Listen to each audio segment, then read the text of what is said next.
سلام به همه شما بینندگان عزیز و یاران و همیاران همیشگی پیک شادی. من هم سلام عرض میکنم خدمت شما و خیلی خوشحالم که در یک کامنت دیگر در خدمت شما هست.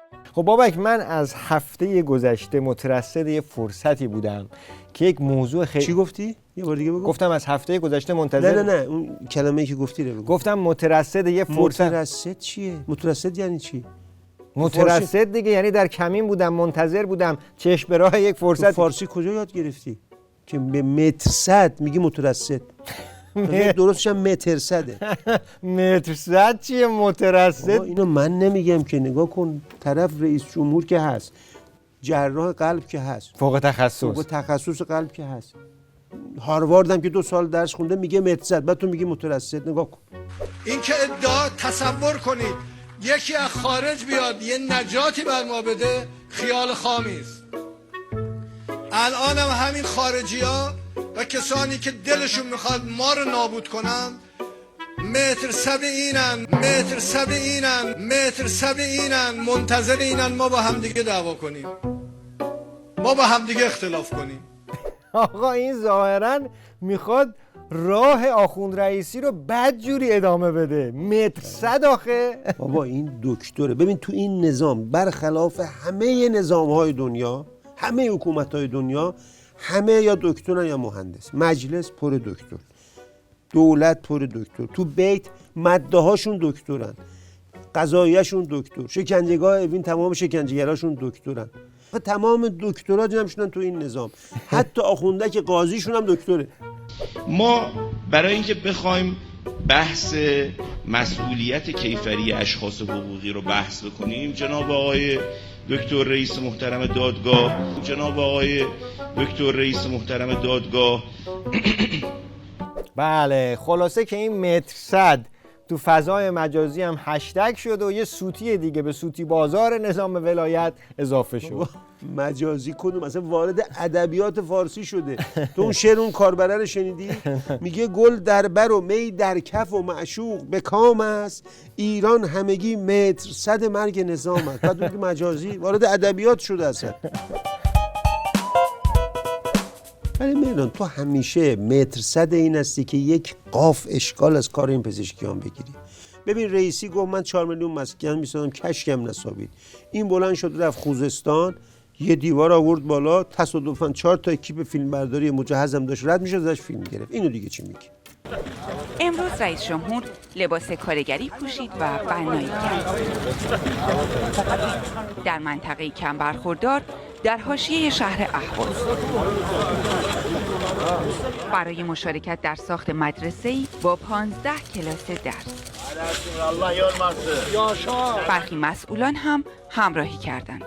نکتهش هم اینجاست، رئیسی رفت توی گل، عباش گلی شد، این رفت بیل زد گل و ریخلای جرس دیوار. رئیس جمهور بجون میخوابه میگه رو من ملات بریزید تا نشون بدم چقدر جرس دیوار جرس رو من ملات بریزید من چقدر مردمیم.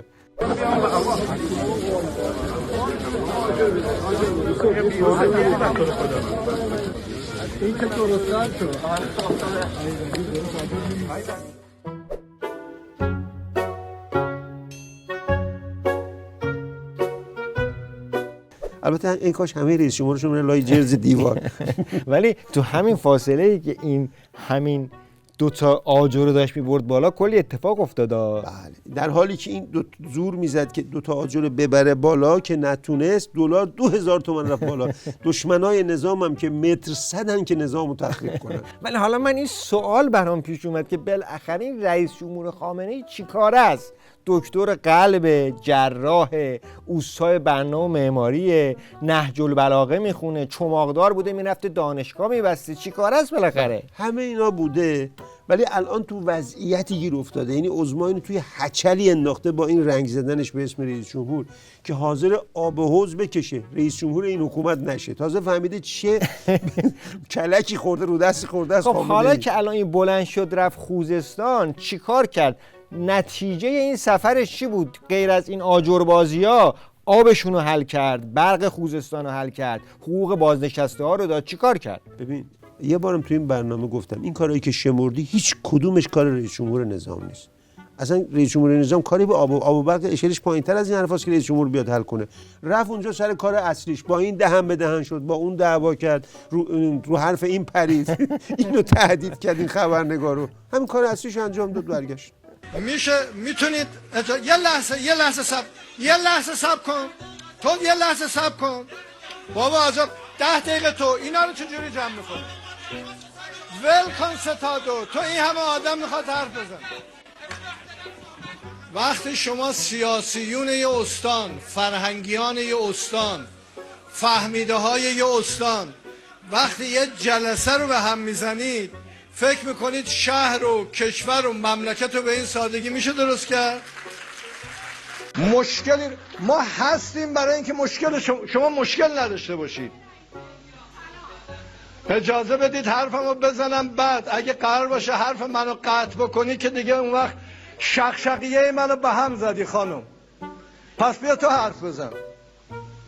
داشتم حرف میزدم دیگه، اون شور و شوقی که داشتم رو به هم زدی. آدرانی تقسیم نشده فقط آقای دکتر دستور بدن همه شهرها دیده بشن حضورهای قائم کنان نشستی شهرهایی هستن که بخوام مراجعه بیایید بررسی کنیم ببین. گوش نمیده چیکارش کنم؟ به حرف شما گوش نمیده، حرف من چجوری گوش بدین؟ خدا وکیلی چیکارش کنم؟ والله اگر تخلف کردی جایز نیست پشت سرت نماز بخونن. ای بابا این که میگفت دعوا نداریم که همه جای با همه دعوا کرد که. خب این شد که آخر کاربارم خود مجری تلویزیون خامنه‌ای اومد گفت آقا دولت رو تحویل بدید برید، خسته توسله ندارید. چه کاری تا آخر دولت وایسین؟ همین الان تحویل بدین دولت رو خلاص شین دیگه. خسته این آخه نمیتونین آخه اداره بکنین، به خاطر همین تحویل بدین زودتر دیگه. باور کنید مردم شما درک میکنن کاملا، به خاطر اینکه نمیتونین کنترل بکنین. و این فیلمایی که توی فضای مجازی پخش میشه از اتفاقات بدی که از پس قطعی برق افتاده دل همه رو درد میاره. شما چطوری دلتون درد نمیاد خدا داند. بابا تحویل بدید برید چی؟ اصلا تحویل دادن دولت الان سناریوی خوبه اینه. جوجه بسیجی‌ها کف خیابون داد میزنن مرگ بر پزشکیان، بعد تو میگی تو دولت تحویل بده برید. اصلا تحویل بدید تو سناریوی خوبشه. آقای ظریف قبل از انقلاب سال 55 با حمایت و پشتیبانی ساواک به آمریکا رفته برای تحصیلات مثلا. مرگ بر نفوذی! مرگ بر نفوذی! مرگ بر نفوذی! مرگ بر نفوذی! مرگ بر پزشکیان! مرگ بر پزشکیان! این پزشکیان ظریف رو برداشت آورد که بشه قاطق نونش، اما ظاهرا داره میشه قاتل جونش. بلند شد رفت داووس 4 تا جمله گفت بلا گفت. اجازه بدید از شما درباره این مقاله‌ای سوال کنم که در فارن افرز نوشتید. شما نوشتید در دوران ترامپ شاید فرصتی برای رسیدن به توافق با ایران وجود داشت. من از این جمله تعجب کردم، زیرا ترامپ همون فردیه که از توافق هسته‌ای ایران یا برجام خارج شد. اما پاسخ آقای ظریف تعجب همه را در پی داشته. آقای ظریف گفته مشاوره‌های غلط موجب خروج ترامپ از برجام شده و اشتباه از سوی مشاوران او بوده، نه خود ترامپ. امیدوارم که این بار دولت دوم ترامپ جدی‌تر و متمرکزتر و واقع‌بینانه‌تر باشد که بداند خروج از برجام که بر او تحمیل شده بود چه تأثیری داشت. بعدم قبل از اینکه برگرده از سوئیس بسیجی‌ها براش هشتگ ورود ممنوع زدن، گفتن این نباید برگرده، اگرم برگرده این نکبت ملعون باید محاکمه بشه.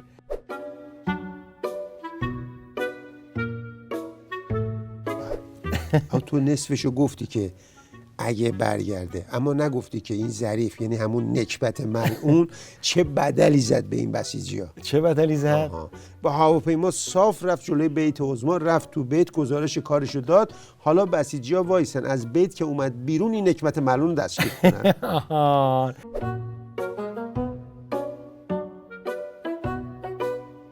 بعد خود خامنه‌ای هم تو حسابش اومد این خبر بازدید با ظریف رو منتشر کرد، سمتش رو هم نوشت معاون راهبردی رئیس جمهور، یعنی حرفی از ملعون نفوذی نکبت و اینا نزد.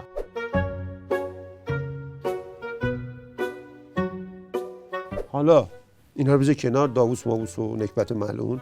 تو وضعیت عظمایی رو تصور کن که میخواد بره با کسی مذاکره کنه که 5 سال پیش چنین صحنه ای رو براش درست کرده.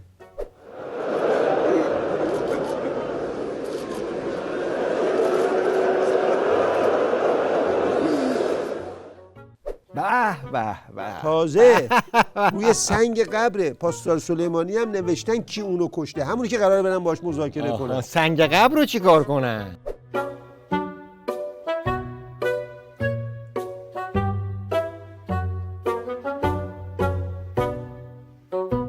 این هم از موضوعاتی که خامنه‌ای احتمالاً پاکش میکنن. نه اینو یه کارش میکنم. خب بریم کامنت یه جمله‌ای. صبر کن. کامنت قبل از کامنت جمله‌ای میخوام یک خبر بسیار مهم رو بدم. مهم بود بعد زودتر میگفتی. خب الان دستم بشید. یک خبر از سامانه پالانی، همون رهبری دوران گذار که بچه شاه گفته بود، از یک نقطه عطف مهم عبور کرد. چی شده؟ بعد از سالها مبارزات نفسگیر کنار منقل کباب و ولگردی در سواحل بسیار گرم هاوایی و عرق ریختن در و کله ملق زدن و نامه‌نگاری با اعضای ریز و درشت سپاه پاسدار و دل و جگر سیخ زدن با وزارت اطلاعات. بالاخره اتوبوس دوم. برای چی؟ اتوبوس چی؟ این سخنرانی داره بچه شاه که قرار آدما برن اونجا، آدما که برن یه تعداد برن اونجا بشینن صحبتشو گوش کنن. اتوبوس دوم این سخنرانی پر شد. نه بابا چه عجله میکنه، رزرو شد، اولی تازه پر شده. توجه، اتوبوس دوم هم رزرو شد. خوشبختانه با کمک دوستی توانستیم از شرکت اتوبوسرانی تخفیف بگیریم. رفت و برگشت از کلن 90 یورو. دوستانی که تاکنون 110 یورو واریز کردند 20 یورو را پس خواهند گرفت. اگر مایل بودند می توانند 20 یورو را به دانشجویان یا کسانی کمک کنند که نمی توانند هزینه را بپردازند. امروز ساعت 18 لایو اینستاگرام درباره سفر به ژنو در کنار شاهزاده رضا پهلوی. تلفن 01 77 31 60 774. به دلیل استقبال اتوبوس دوم هم رزرو شد. این اتفاق مهمه، این رزرو شدن این اتوبوس که سال رو همچین گفته تقسیم میکنه به این ور این اتوبوس اون ور اتوبوس. حالا جالب این توییت این شاه پرسته طوری نوشته که هنوز دارن سر این رزرو دوم سر پولش که چند یورو باشه چونه میزنن.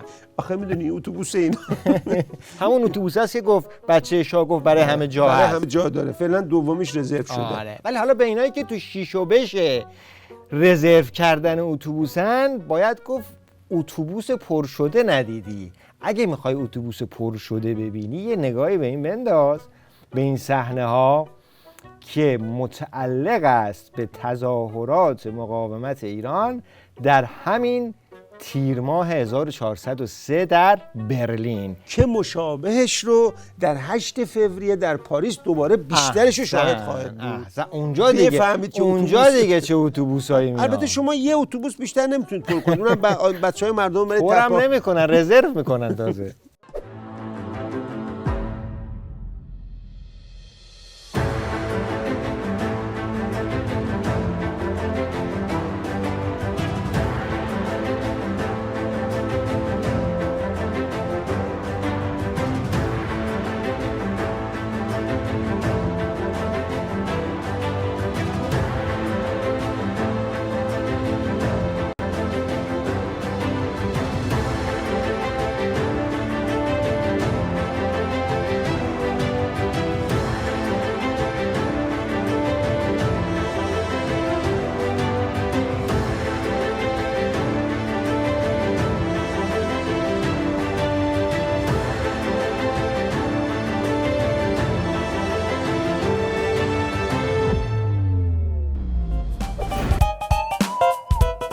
خب بریم سراغ کامنت یک جمله‌ای کامنت یک جمله‌ای و جدیدترین چشمه از دیپلماسی رستورانی عباس شاورما که بعد از خوردن غذا در رستوران دمشق و قاهره و پکن حالا رفته تو کابل هم باز چیه؟ رستوران.